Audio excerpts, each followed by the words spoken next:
အခုတွေ့မြင်ရတဲ့စီတော်ကြီးဟာဗိတ်တနိုးပြေရှင်ပန်ထရာဒီဝီမကိုတရားမင်းကလက်ဆောင်ပေးခဲ့တဲ့အတုလစီတော်ကြီးဖြစ်ပါတယ် ငါရဲ့လက်နဲ့စိုက်ပျိုးထားတဲ့ဒီအပင်တွေဟာငါပြက်မလာမချင်းမကြီးထားစေရအသိလည်းမသိစေရ နမသမိုင်းရာဇဝင်များတဲ့တွင်ထင်ရှားကြော်ကြားလာပြီးနတ်သမီးတမျှချောမောလှပသူတိုင်းလူပြည်သားတို့ရဲ့ချစ်ချင်းမြတ်တာကိုအပြည့်အဝရရှိခဲ့တဲ့ဗိတ်တနိုးပြေရှင်ပန်ထရာဒီဝီဘုရင်မရဲ့နောက်ခံသမိုင်းကြောင်းကိုဘဟုတုတ္တဖြစ်ပွဲစိတ်ဝင်စားပွဲဝေမျှပေးသွားမှာပဲဖြစ်ပါတယ် BC 2ရာစုပြူလူမျိုးများနေထိုင်ရာဗိတ်တနိုးတိုင်းပြည်ကြီးသည်တာမန်လူသားတို့၏အင်အားတစ်ခုတည်းဖြင့်တိဆောက်ခဲ့တာမဟုတ်ဘဲဗိတ်တနိုးနမင်းကြီးရဲ့အစွမ်းများဖြင့်တိဆောက်ခဲ့ပါကြောင်းအဆိုများအရသိရှိခဲ့ရပါတယ်စီပင်သားရဝါပြောလာတဲ့ဗိတ်တနိုးတိုင်းပြည်ကြီးကိုနတ်သမီးများရဲ့သားတော်ဟုအများကသတ်မှတ်ထားကြတဲ့ပန်ထရာဒီဝီဘုရင်မကအုပ်ချုပ်ဆူဆန်နေခဲ့ပါတယ်ပန်ထရာဒီဝီဘုရင်မရဲ့အလှကုန်သတင်းနဲ့အတူသူမရဲ့ဉာဏ်ပညာထက်မှတ်မှုရဲစံတတိရှိမှုတွေကြောင့်အခြားသောတိုင်းပြည်တွေအထိသူမရဲ့ဂုဏ်သတင်းဟာကျော်စောလာခဲ့ပါတယ်ဒီနေ့မှာတော့ပန်ထရာဘုရင်မသည်လမ်းတွင်မှုမှတ်များနှင့်တွေ့ဆုံကတိုင်းပြည်ရေးရာအဖျားဖျားကိုမေးမြန်းခဲ့ပါတယ်အမတ်ကြီးများကတိုင်းပြည်သည်အေဂျင့်သားရပါကြောင်းအနောက်တောင်ဘက်အရက်ရှိတရေခစ်တရာတိုင်းပြည်အနေကိုစိုးရိမ်ရပါကြောင်းတင်ပြရှောက်ထားခဲ့ပါတယ်ဒုရဘောင်မင်းကြီးဟာနေမီချက်ထွင်ပြီးအာနာဇက်ဖြတ်ချက်ကဗိတ်တနိုးတိုင်းပြည်ကိုတိမ့်ပတ်ရန်ကြံစီလာခဲ့ပါတယ်ဒါပေမဲ့လည်းပန်ထရာဒီဝီဘုရင်မသည်စိုးရိမ်ကြောင်းကြမနေပဲအတုလစီလိုကြီးကိုသာခပ်ပြုံးပြုံးနဲ့ကြည့်နေခဲ့ပါတယ်နေမီချက်ထွင်ပြီးအာနာဇက်ကြီးမားခြင်းနဲ့ဒုရဘောင်မင်းကြီးဟာမိမပြိုတူအုတ်ချုပ်နေတဲ့ဗိတ်တနိုးတိုင်းပြည်ကိုချီတက်တိုက်ခိုက်ရန်သူ့ရဲ့စစ်သူကြီးများနဲ့တိုင်ပင်ဆွေးနွေးခဲ့ပါတယ်စစ်သူကြီးများကဗိတ်တနိုးတိုင်းပြည်တွင်အစွမ်းထက်လာတဲ့စီတော်ကြီးကြောင့်ဘယ်တိုင်းပြည်ကမှတိုင်းပြည်အနာသို့မကပ်ဝင့်ကြောင်းတင်ပြရှောက်ထားခဲ့ပါတယ်ဒုရဘောင်မင်းကြီးကပန်ထရာဒီဝီဘုရင်မသည်သာသနာတော်ကိုယုံကြည်ကိုးကွယ်သူဖြစ်တဲ့အတွက်ဘာသာရေးကိုခုတုံးလောက်ကဥပဒေတမြင်ဖြင့်တိုက်ခိုက်ရန်စတင်ကြိုးပမ်းလာခဲ့ပါတယ်ဒုရဘောင်မင်းကြီးကသူ့ရဲ့ရဲရင်တဲ့စစ်တီတော်တဦးအားရဟန်းတော်ဖြစ်အယောင်ဆောင်ခိုင်းကဗိတ်တနိုးတိုင်းပြည်ကိုဆေလွတ်ခဲ့ပါတယ်ပန်ထရာဒီဝီဘုရင်မသည်နန်းတော်မျိုးတကားရှိကနေဝင်းနီးတော်နှင့်ညီပြီးကြည်ညိုတပ်ပယ်စရာကောင်းသောရဟန်းတော်အားနန်းတော်အတွင်းသို့ပြဖိတ်ခါ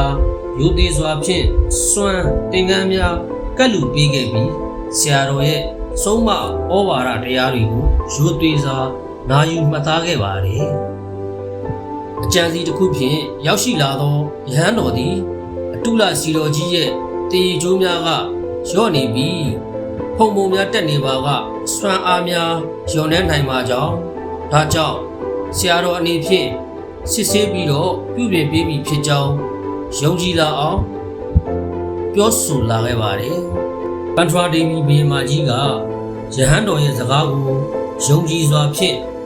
အတုလစီတော်ကြီးအားစစ်ဆေးပြုပြင်ခြင်းကိုခွင့်ပြုပေးခဲ့ပါတယ်ဒါပေမဲ့လည်းစစ်သူကြီးက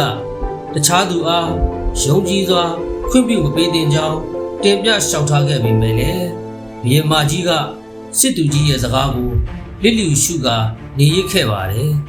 ။နာနဲ့မိုးရောက်အလင်းတောက်တဲ့အချိန်မှာတော့ရဟန်းတော်ကြီးဟာစီတော်ကြီးကိုပြုပြင်ခြင်းအောင်ဟန်ဆောင်ပြီး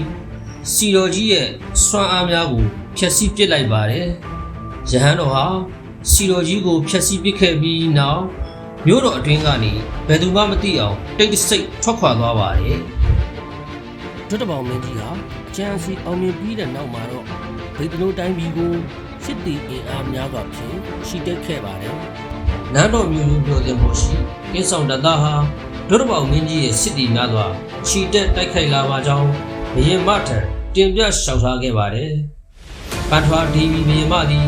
သူမရဲ့အစွမ်းထက်လာတဲ့စီတော်ကြီးအားတိခတ်ရန်စစ်တီများကိုမိန့်ပေးခဲ့ပါတယ်။ဒါပေမဲ့လည်းစီတော်ကြီးဟာပျက်စီးနေခဲ့ပြီးဖြစ်တဲ့အတွက်မြည်သည့်အတန်မြ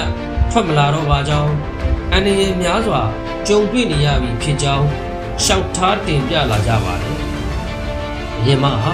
ကြားလိုက်ရတဲ့စကားကိုယုံကြည်နိုင်စွာဖြင့်နန်းရင်မြေပေါ်ကနေပြေးဆင်းကစီရောကြီးအားကြည့်ရှုစစ်ဆေးခဲ့ပါတယ်။အရာအလုံးဟာနောက်ကျသွားပြီဖြစ်ကြောင်းနောင်တရစိတ်တွေနဲ့အတူယူကျုံမရဖြစ်လို့နေခဲ့ပါတယ်။အဲ့ဒီအချိန်မှာပဲ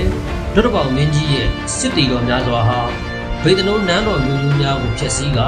တိုက်ခိုက်ကြရင်းနန်းရင်ပြင်မှာဘုရင်မအားဖမ်းဆီးပေါ်ဆောင်လာခဲ့ပါတယ်။တစ်ချိန်ကခန္ဓာလှပတဲ့ဗေဒနုံနန်းတော်ကြီးဟာမိတော့မိလျံနေကြမှာထီးကျန်စွာပျက်စီးလို့နေရပါတယ်။ဒုတဘောင်မင်းကြီးဟာအနိုင်ရစစ်တီတယောက်ကိုပြုံးရွှေနေခဲ့ပြီးဗန်ထရာဒီဗီဘုရင်မကိုတုံ့ပန်းဖြစ်ဖမ်းဆီးက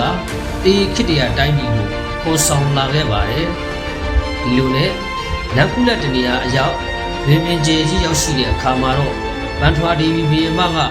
ဒုတဘောင်မင်းကြီးအားသူမရဲ့နောက်ဆုံးဆန္ဒကိုတင်ပြလျှောက်ထားခဲ့ပါတယ်။ရှင်မင်းကြီးကျမရဲ့နောင်တရတဲ့စိတ်တွေဖြေပြောင်းနိုင်မှုအတွက်ဤနေရာမှာရေကန်တကန်နှင့်တစ်ပေတပင်စိုက်ခဲ့ခြင်းမကြောင်းလျှောက်ထားလာခဲ့ပါတယ်။ပန်ထရာဒီဗီဘီယမဟာတစ်ပင်ငယ်ကိုရေမှာစိုက်ပြီးနောက်မှာတော့သူမရဲ့ကျင်းစာတစ်ခုကိုရွတ်ဆိုခဲ့ပါတယ်။ဒုတဘောင်မင်းကြီးသည်ပန်ထရာဒီဗီဘီယမရဲ့ကျင်းစာကိုကြားသိရပြီးနောက်မှာတော့လွန်စွာဖြင့်အန်အောထိတ်လန့်တုန်လှုပ်သွားခဲ့ပါတယ်။